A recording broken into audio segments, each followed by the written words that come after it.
Bonjour et bienvenue pour un récap des infos du mois de janvier. Durant le mois de janvier, un sondage est sorti, comme quoi 54% des jeunes voudraient quitter la France et 30% des citoyens voudraient quitter la France.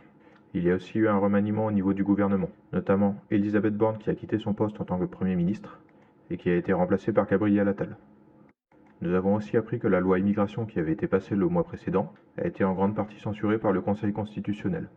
Ils ont enlevé toutes les réformes qui privilégiaient les Français par rapport aux migrants et ont laissé principalement les réformes qui permettaient de régulariser les sans-papiers. Durant le mois de janvier, nous avons aussi appris que les députés et les sénateurs avaient augmenté leurs frais de mandat. Les députés de 300 € et les sénateurs de 700 € par mois. Les frais de mandat sont en plus de leur salaire et servent à payer tout ce qui est lié avec leur activité professionnelle, comme les déplacements et les restaurants. Au début du mois de janvier, nous avons aussi appris que le gouvernement avait créé 27 millions de nouvelles pièces.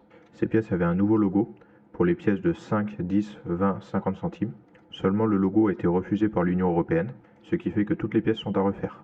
Cela fait une perte pour le gouvernement entre 700 000 € et 1,2 million d'euros. Ce mois-ci, nous avons aussi eu une grosse grève des agriculteurs. Les agriculteurs se sont principalement plaints qu'ils n'arrivent pas à vivre de leur métier, car le prix d'achat de leurs produits sont trop faibles. Pour mettre fin à la grève, le gouvernement a principalement proposé de fournir des primes aux agriculteurs et de simplifier les démarches administratives. Il a aussi proposé d'autres réformes qui ont peu d'impact sur les petits agriculteurs. Le syndicat des agriculteurs, la FNSEA, a indiqué que ces réformes étaient satisfaisantes et a signalé la fin de la grève. Cependant, cela ne règle pas les problèmes de fond des agriculteurs. La prime va au mieux retarder le problème. C'est pour ça que 50% des agriculteurs ont continué la grève. Un rapport a aussi été sorti ce mois-ci sur le coût des anciens premiers ministres. On apprend que les anciens premiers ministres ont de nombreux avantages et que tout ça a coûté à l'État français plus de 900 000 € en 2022. Il y a aussi eu des nouvelles sur le Covid-19, notamment qu'en 2022, l'Union européenne a dû jeter 215 millions de doses de vaccins et qu'il y a eu un traité dans l'Union européenne pour essayer de rendre publics les contrats commerciaux entre l'Union européenne et Pfizer pour savoir sous quel terme a été négocié les contrats. Cependant, la majorité des députés européens ont voté contre, ce qui fait qu'on ne sait toujours pas exactement ce qu'il y a dans les contrats. Mais on sait par exemple que l'Union européenne s'est engagée à commander 10 doses de vaccin par personne, ce qui fait que si vous n'avez pris que 2 doses, les 8 prochaines doses vont être jetées, mais elles seront quand même payées par l'Union européenne, donc avec vos impôts. Concernant la sécurité, il y a eu des émeutes dans les rues lors du Nouvel An. Il y a notamment eu plus de 700 voitures brûlées et 380 interpellations. Ce mois-ci, nous avons aussi eu des lanceurs d'alerte qui ont lancé des signalements de ce qui se passe dans les foyers d'accueil pour les enfants dont on a retiré la garde des parents, notamment sur le fait qu'il est extrêmement difficile pour les parents de retrouver la garde de leurs enfants, et même simplement pour voir leurs enfants, car cela n'est pas dans l'intérêt des éducateurs spécialisés qui s'occupent de ces enfants. En mi-janvier, nous avons aussi appris que 3 gros narcotrafiquants ont été relâchés pour vice de procédure. Les policiers avaient récolté de nombreuses preuves après 3 ans d'enquête. Cependant, l'enquête a été lancée par une personne non habilitée, ce qui fait que l'enquête a été rendue invalide. Donc toutes les preuves récoltées pendant l'enquête ont été rendues invalides.